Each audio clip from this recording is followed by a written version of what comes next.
Hello guys, I am Isha Deshmukh, MCA first year student of Vishwakarma University, and today I am going to cover the topic of software requirement specifications, also known as SRS. So, we will start with what is SRS. Software requirement specification is a kind of document which is created by a software analyst after requirements are collected from various sources. The requirements received by the customer are written in an ordinary language.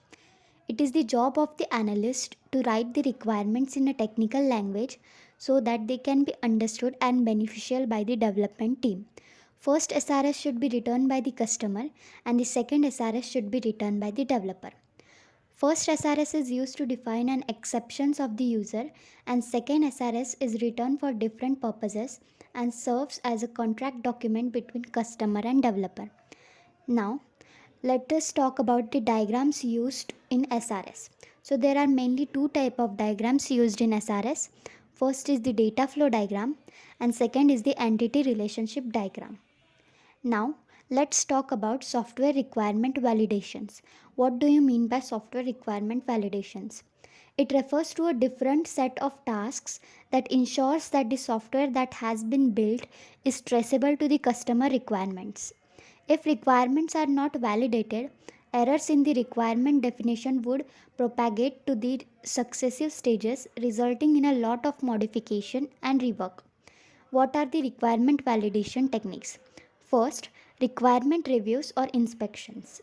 Second, prototyping. Third, test case generation. And fourth, automated consistency analysis. So, now let's talk about software requirement management. Requirement management is the process of managing changing requirements during the requirement engineering process and system development. New requirements emerge during the process as business needs a change and a better understanding of the system is developed. The priority of requirements from different viewpoints changes during development process. Requirement management is a process of managing the requirements throughout the software development lifecycle, including tracking and controlling changes and ensuring that the requirements are still valid and relevant. So, now let's talk about the type of the software requirements. So, there are mainly three types of the software requirements, which are as follow. First is the functional requirements, second is the non-functional requirements, and third is the domain requirements. Now, the diagram for the three types is given as below. Let's talk about each of the requirement in detail. First, the functional requirements. So the definition of the functional requirements is as follow. Functional requirements describes what the software should do. That defines the functions or the features that the system must have. Examples of the functional requirements are user authentication, second, search functionality, third, report generation. Explanation. Functional requirements specifies the actions that the software need to perform. Second, second are the non-functional requirements. The definition for the non-functional requirements can be given as below. Non-functional requirements describes how the software performs a task rather than what it should do. They defines the quality attributes, performance criteria and the constraints. Examples for the non-functional requirements can be as below. First, performance. The system performance should process 1000 transactions per second. Second, usability. The software should be easy to use and have a friendly interface. Third, reliability. The system must have 99.9% uptime. Fourth, security. Data must be encrypted during the transmission and storage. Explanation. Non-functional requirements are about the system's behavior, quality and constraints. They ensures that the software meets certain standards of performance, usability, reliability and security.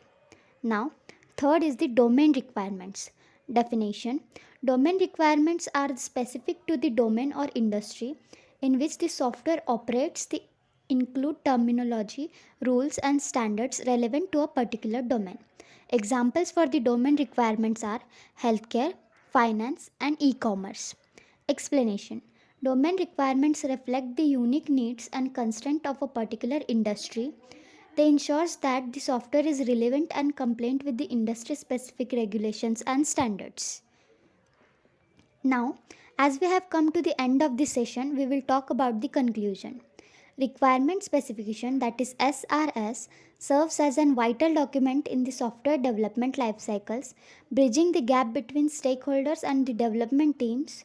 It ensures a clear understanding of the project objectives, functional and non functional requirements, and the constraints laying the foundation of the successful software delivery.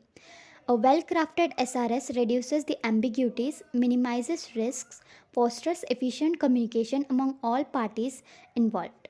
By adhering to the guidelines of an SRS, organization can provide the quality of their software solutions while meeting user expectation and maintaining the project timelines and budgets. I hope you liked the lecture. Thank you.